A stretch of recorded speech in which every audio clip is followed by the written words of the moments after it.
let's get it done. Clicks and reviews, we're number one. Reputation's key, we'll show you how. AI's the future, the time is now. Welcome to Google for Real Estate. I'm Derek Bixler, real estate agent, outdoor adventure sportsman, volunteer firefighter, local SEO guy, and Google Gemini geek.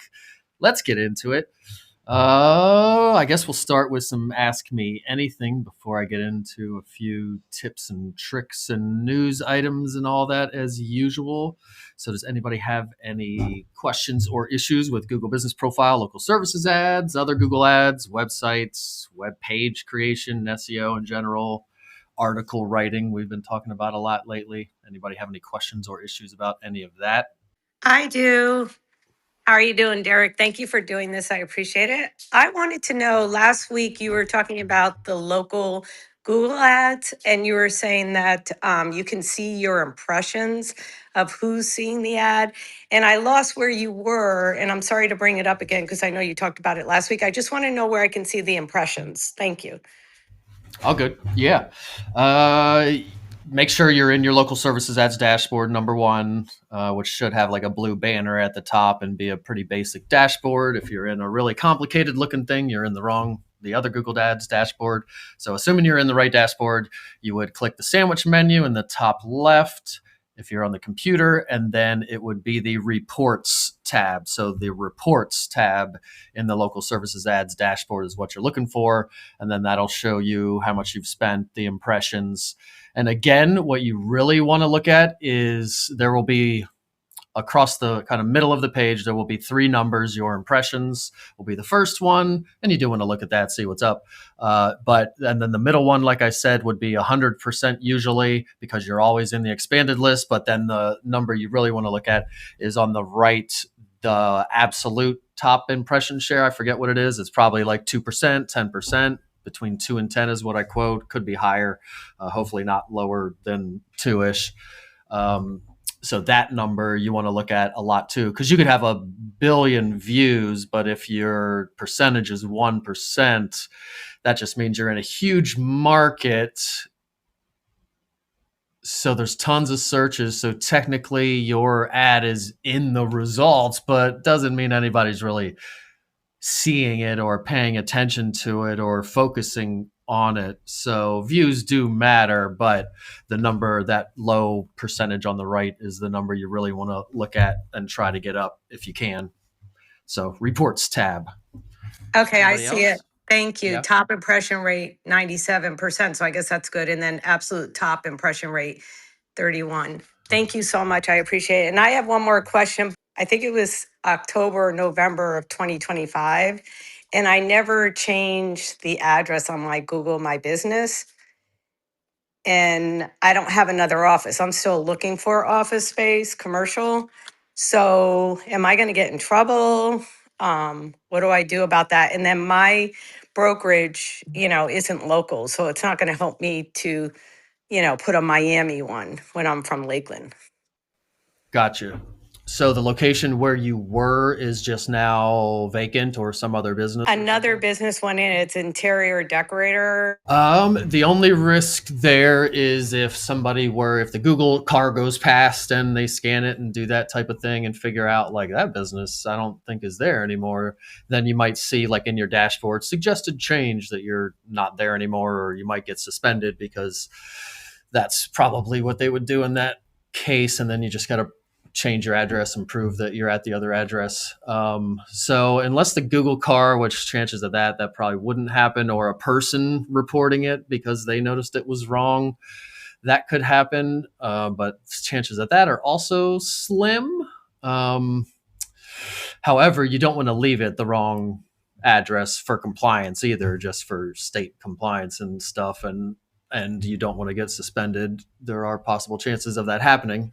So what I would probably do is just hide the address for now, which it is better to show a physical location for ranking. But if you can't show that location and you don't have a place to move it to yet, then you can just hide it. On Google's back end, you are still located there, so you'll rank in proximity to that building still. The proximity radius is shorter when you're not showing a physical address, but it'll still be located there as far as where they have you on the back end located. And then the address just won't show to people, and any of the Google car pictures of the building should go away, if not immediately, within a certain period of time, should go away as well. So to the world, really, they don't know where you are. They just know your service areas that you're listing. So that would probably be the immediate fix. You can either leave it and risk it or whatever, or hide it until you figure out where you're going to move it. And then with the brokerages that I've been in this situation, I moved brokerages like half because of it. Well, I'm Mr. SEO, local SEO, so it mattered to me more. But yeah, if your office is 2 hours away and you're trying to rank where you are, then obviously you're not going to use the brokerage office, and there's no office where you are. So what do? You either leave it where I was, like I said, and hide it, or you can move it to your house. At your house, you would also have to hide the address. So that would be equal in those two cases. If you were picking between those two things, you would prioritize obviously the one where you would rather rank around. If you want to rank, if your neighborhood is your main like farm neighborhood, and when your neighbors Google a realtor, you want to be close to the top. I mean, that's changing with AI a bit, but still a thing. Then you should move it to your house. If around the office is more where you would want to rank, that old location, then you would leave it there and hide it. If you wanted to show the address and get the benefits of showing the address, then you would have to get some kind of actual physical office with quote unquote permanent signage. It doesn't have to be some multi-office crazy thing. It could even be a shared workspace. They don't like it like Regis, as soon as you have an address that they know there's a Regis also located there. They don't like that, or any PO boxes or shared workspaces or anything. They don't really like. But sometimes there are, like in my town, they call them executive offices, and they're basically just, we had this big 10,000 square foot chunk of office that we couldn't lease out. So we're leasing it out office by office, and we stuck a person in the front to have a desk there and like be the greeter and watch over stuff. And you can have permanent signage, and there's a directory with everybody's signage on it, but really you're just paying like $400 a month for a room or something. But it's an actual room that's dedicated, and you have signage and a locked door and stuff, then that could work. So if you wanted a physical office, you'd have to have an actual physical office with permanent signage that you can show, and showing gaining access, unlocking, and getting in.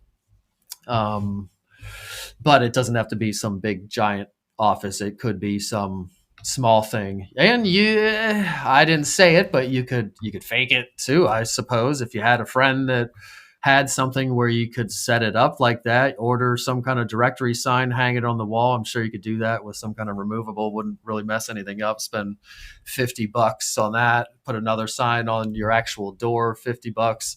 Just make sure it actually looks, it's not like a computer printout that looks temporary. Make sure it looks professional and like it's an actual thing. And you could kind of stage it up and then not actually pay for the office. I don't know. But then you're showing a physical address that is somebody else's address, and people might show up. So I don't know. Or just, that's an idea too, I guess. Just ask a friend or another business person. Lots of people, you'd be surprised if anybody has like a company that has a few thousand square feet of office space for their company, or 5 or 10,000. I would guess these days they've probably got a office or two sitting empty, whether they want some random person walking in and out and around and stuff. I don't know, but could talk to them and ask them. So essentially, short version, hide the address and then figure out where you want to put it based on all that other stuff I said. That makes sense? Any follow-ups to that? Definitely. Thank you so much. I appreciate it. I live in a country club and I farm in there. So I'm just going to change it to my home address and hide it. So what the heck? Thank you so much. I appreciate it. And you will, I did not mention that, but I feel like maybe it goes without saying. It goes without saying in my world, but you will have to re-verify. That would be the downside of moving it to your house. If you hide the address, and I'm not telling you not to do it. If that's where you want to rank, it would be worth it. But you will have to re-verify. If you hide the address at the old place, typically that will not trigger anything. You just click on the address, the location, click hide address, or maybe it says show address, whatever the toggle button says, and then you save it. And usually it might pend for a day or two, but usually it'll just be fine. Knock on wood. But if you change the address to your house, you will for sure have to re-verify, which is a video, and I've talked all about that. And if you need help with that, let me know. Just got to be thorough and make sure you do it properly. It's not the end of the world. Most people are successful if you do it properly. Just have to make sure you do it properly. Any follow-ups to that? Anybody? Or you? Anybody? Liz? Do you go by Liz? I just kind of took liberties with that. By Elizabeth, but no, now I don't know what I'm gonna do. I think I'm just gonna hide it for now, the previous business site, and then not worry about it. I don't want to have to prove where I live and all that. It's not. I got other things to do, so I think I'm just gonna hide it now. What I have now. Yeah, it's a shortcut for sure. But I mean, the money's to get at the other place though, so don't shortcut it just because you don't want to do it. It takes the video's 2 minutes long that you have to do. Is And is you just it have the to make front sure of your my? settings are correct and get all your proof together. I've done a million episodes. You could probably drop on my episodes and ChatGPT and get the directions, or I can help you. I got like program where I can help you do it. But I would not do it. How far is the office from your house? Like 7 minutes away. But like That's I not too said, bad. I'm trying to farm in that country club area. So if that's going to help get more traffic to my site by having that home address, I mean, I can do a video if it's, yeah. Yeah, I mean, it's not nothing. You got to know what you're doing, and it's more than a 5 minute conversation here. And you got to make sure your settings are correct and provable, and have all your proof ready. So it is like a thing, but it's not like in order to make more money. Why? Like it's worth it, in my opinion. Okay. I'll be in touch with you. Thank you. I appreciate it. I have a question. It just popped into my head. My office is located in a certain neighborhood called Westmount, but it's called the Agency Montreal. Okay. They have their own Google My Business. I have my own Google My Business with the same address. But now I wanted to create a second Google My Business called the Agency Westmount. Do you think I'd be allowed? Like, what would be the workaround? Is that even If legal? you want to make another profile, you'd have to have another actual physical office. But I and mean, phone number as much different as possible, and it would have to have the physical other address would be the big one.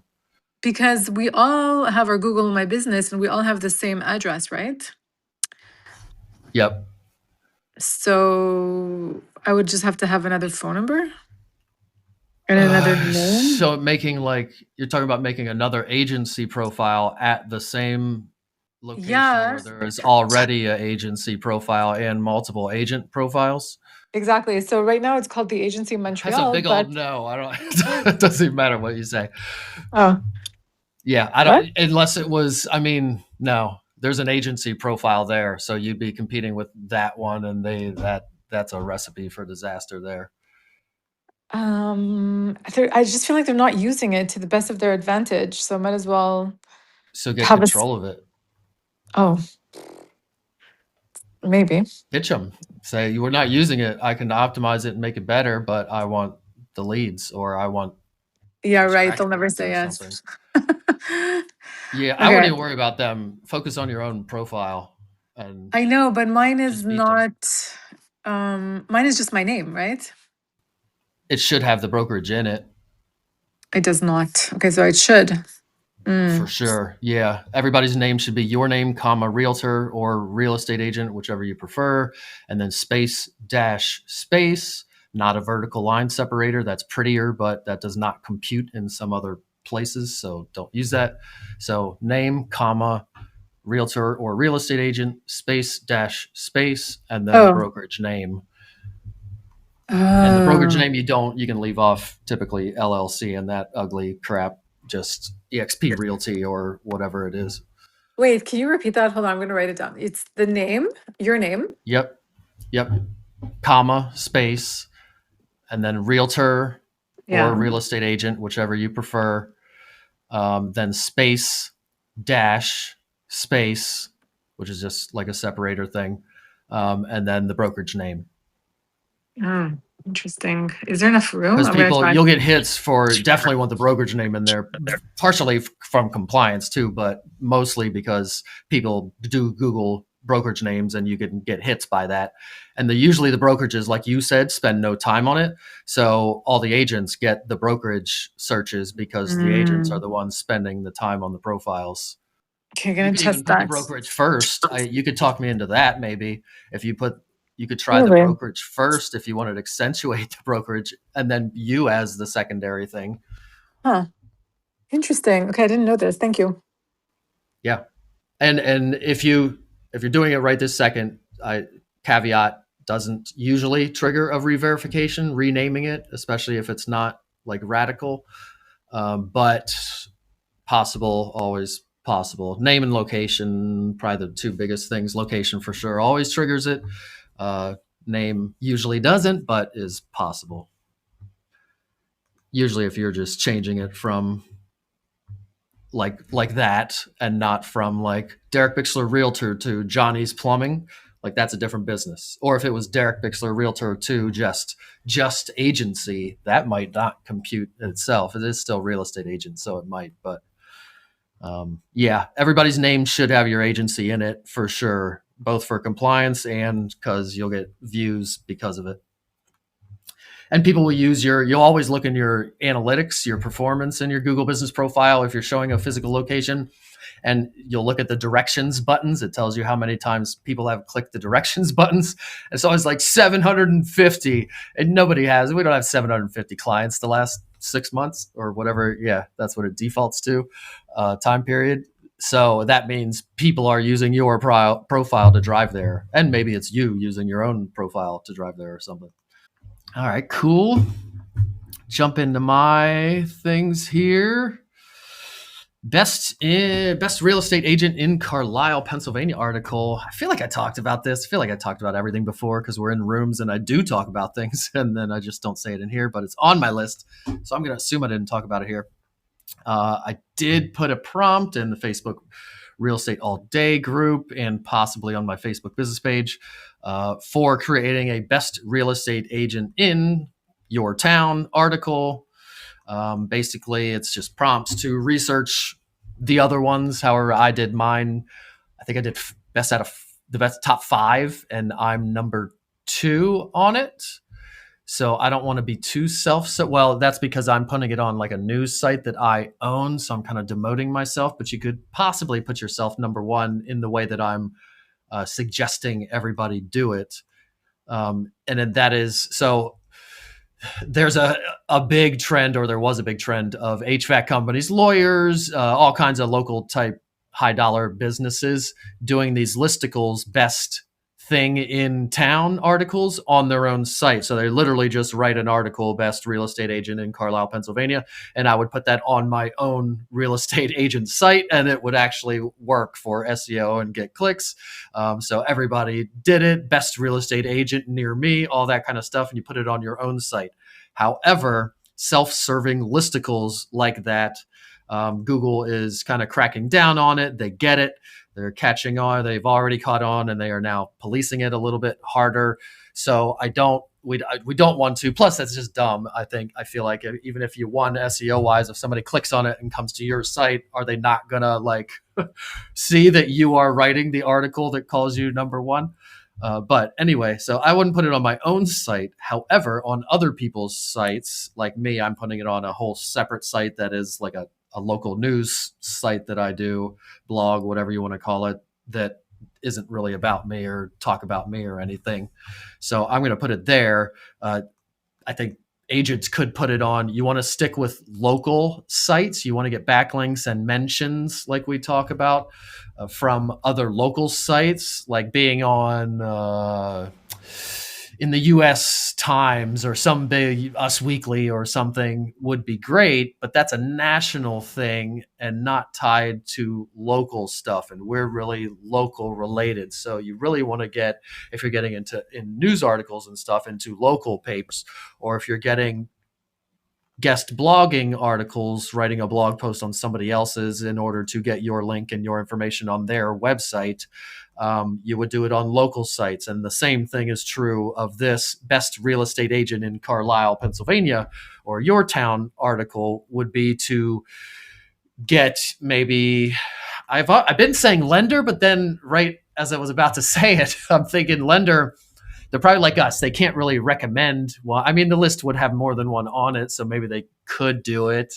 but maybe it would not have. It would have to be people that are not as regulated, possibly. So I don't know, inspectors, maybe insurance, attorneys, other local businesses who have a blog on their site. Really, anything local. If it's related to real estate somehow, probably better, but maybe don't overthink it. Just anyone who has a good local website that it would make sense that they could put this article on their blog, best real estate agent in town article on theirs. And then if you could get multiple sites locally putting that, and maybe you call them, obviously reword it. You wouldn't want it to be the exact same list. Maybe you're number 2 on one of them and number 3 on one of them, or number 2 and number 1, or whatever you want it to be. And the other agents are different. So my prompt basically says, go out and research the best agents in Carlisle in order to write a comprehensive guide for an article called Best Real Estate Agents in Carlisle, Pennsylvania. Everything you need to know, blah, blah, blah. You pick, I said, make me number 2 or I think I said number 2, and then you pick the other 4 and then give reasons for all 5 of us why, yada, yada. So research all that and then write the blog article, and presto, changeo, you got an article, best real estate agent in. Again, read everything, edit as needed. You definitely do have to read everything and edit as needed. I've realized recently that my news last weekend, it keeps pulling in things that happened the year prior. I even added an extra line when I say research everything that happened in Carlisle, Pennsylvania last year or last week. I even added another line, make sure it's this year, 2026, this date, these dates. I put 2 extra sentences stating the same thing, and it still did it. So it's kind of glitching right now. It didn't used to, and hopefully they fix it or something. But you do have to read these things. You can't just take them as gospel usually. But they are a very big shortcut to producing stuff. So best real estate agent in your town article, if you want to put that together. Squarespace partner. I don't know why I put that on here, but I build my websites in Squarespace, and I guess I've built so many or done so many things that I made some kind of partner program, which is kind of awesome. It unlocks a few features that allow me to do things that I wasn't able to do before. So I'm excited about that.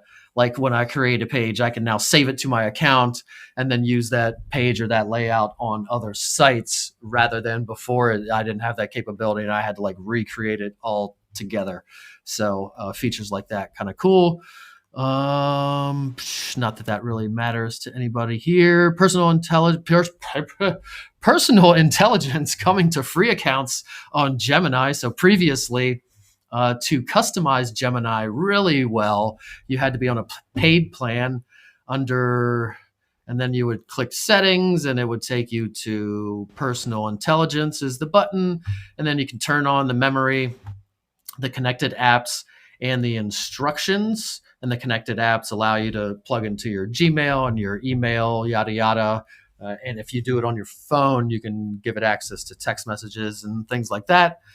It is now available to free users too. So if you don't pay for Gemini and you didn't have that stuff turned on before, you might want to check that.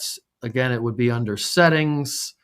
And then it's a little bit different. In the paid plan, it actually says personal intelligence. In the non-paid plan, it says there are buttons called instructions for Gemini and connected apps. So those 2 things that I talked about just a second ago. The one thing that is missing that I'm noticing right now from the personal intelligence for the free version is that it does not have the memory button. It has the connected apps instructions for Gemini, but the memory is not. So it looks like you got to pay for Gemini for the true, whatever they say is memory is. Memory can mean a lot of things with AI. And even if you don't pay for it, I'm sure it remembers some portion of some stuff. But anyway, personal intelligence should be turned on now for free users in Gemini. Next thing is just me kind of figuring out what Google's doing. They always sell tools. They sell tools to then get you to spend money on something that the tool creates or the tool enables you to do. So like Workspace, they give you all this free stuff and then you upgrade to Workspace. Obviously, they make most of their money on ads. Again, free tool, search tool, and then they run ads and make money off of that. And then with AI, they got money, all the money in the world. They really don't even have to make money off of AI. They can research and create stuff and lose money for long periods of time with AI. However, AI does, even if they never had any paid plans, giving AI away for free for Google helps them sell storage, which is a big part of what they sell. When you pay for Google, you always get storage with it. Every time you do something, you have to store it somewhere. So that's why whenever you pay to get more features, you're using more storage. So they give you storage and your storage builds up and now you can't get rid of anything. So like in Notebook LM, you are limited on a free plan to how many sources you can put in. You are on a paid plan too, but it's more and how much bandwidth and blah, blah, blah, how much storage. But like everything you put into Notebook LM, anything you put into anything is stored. Like if I go to my Google Drive, there are Opal flows that I've built that have all the documents. All that stuff is there. It's not like Google's just storing all this Notebook LM and Gemini activity. They're not storing all this stuff I'm doing for free, which is, I feel like, what it feels like to people, but it's not. It's all going into my Google Drive, essentially, where it's building up storage. So, of course, why wouldn't they want to, here, make all the videos you want to make all the photos you want to make all this stuff you want to make. Now you got to put it somewhere. Same thing with vibe coding. We were talking about Replit in the room previously. Replit is just a vibe coding meaning you type in a prompt and it creates an app or a website based on what you told it to make, and then you can talk to it and change it and edit it, blah, blah, blah.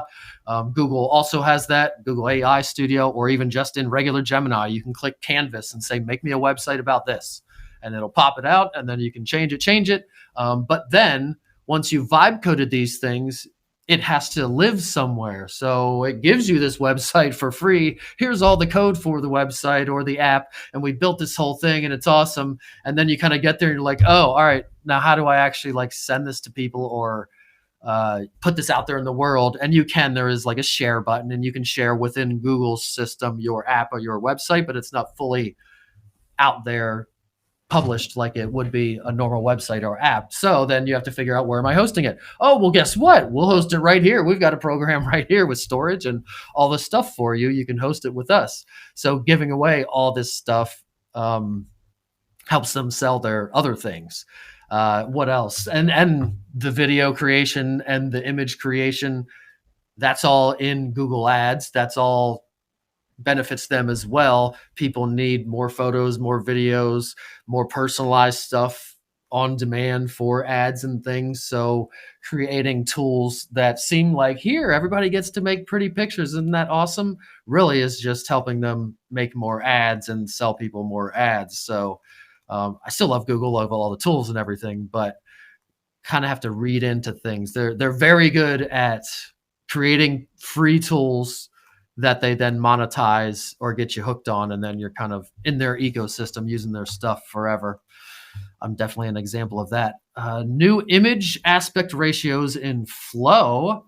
So if you're creating images with Gemini, you can do them right in Gemini, or you can do them in what's called Flow. Just look up Labs, Google Flow.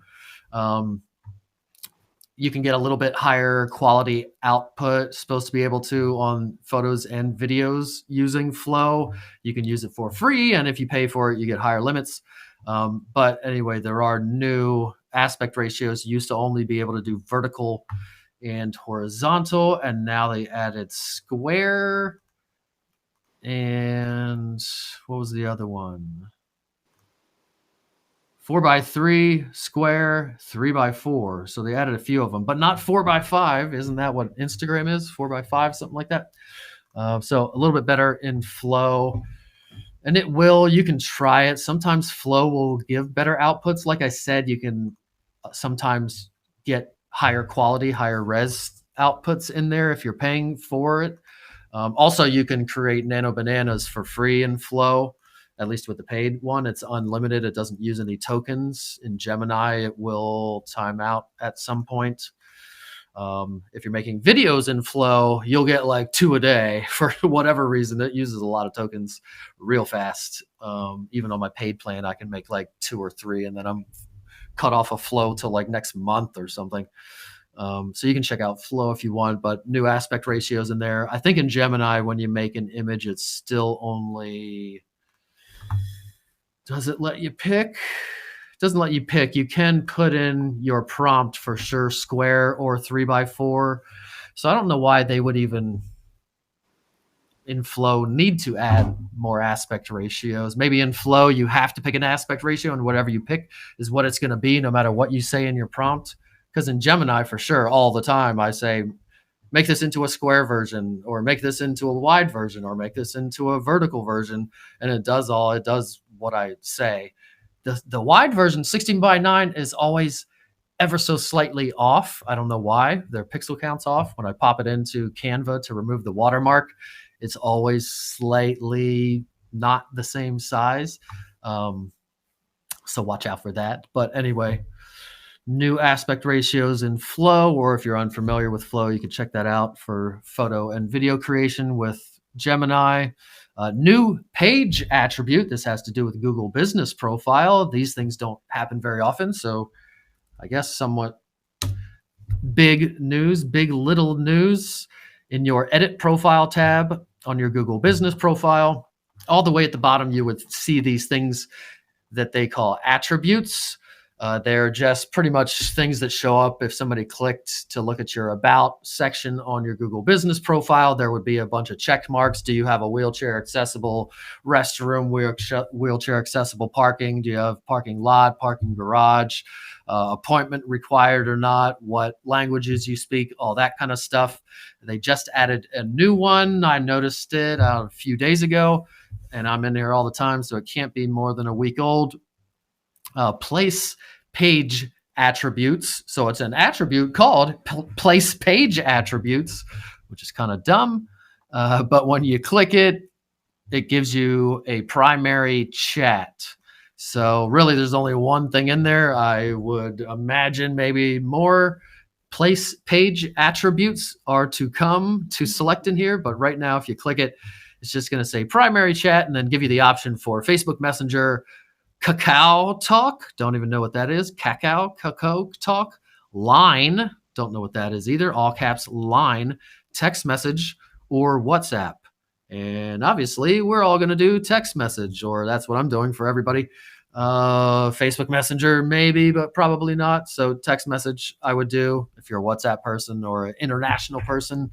Maybe WhatsApp would apply, but really you just want to go down there, click on the place page attributes, that new attribute down there, click on text message, click save, and you should be good to go.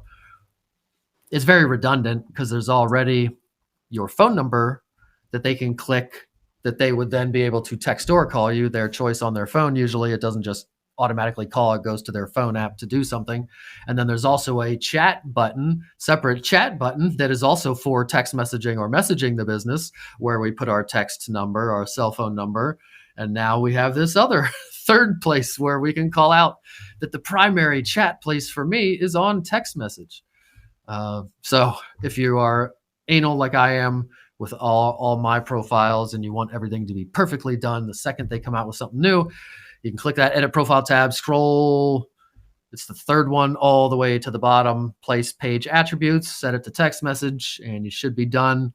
And while you're in there, I guess I could call out Easter and are those the only one? Yeah. Good Friday and Easter should be populated. Some states don't have both or either, or some have one, whatever. Most have both Good Friday and Easter, but whichever you have should be in there under your special hours right now. So make sure you are saying you're open on Easter and Good Friday. Every holiday I would be open, especially those ones. Easter is a huge one for business, but I would even Christmas, Rosh Hashanah, Kwanzaa, Washington's birthday, Martin Luther King Day, St. Patrick's Day, anything they ask about, be open, because on Google Maps, it will say that you're closed, or it will say, well, they're usually open, but we're not sure. And the other people will say green, open, and you will say red, we're not sure. And they're going to call the other one that says green, open. So as long as you do it at least the day before, if it's the day before Good Friday or the day before Easter, you're like, oh, snap. Maybe even the morning of might work, but I wouldn't put it off till then. But 60 days before the holiday, it will populate in there. So always make sure when you're in your profile every once in a while, you click on those special hours and then make sure for right now you are good on Good Friday and Easter and open for those days. What else we got here? Nothing else really. Cool beans. All right.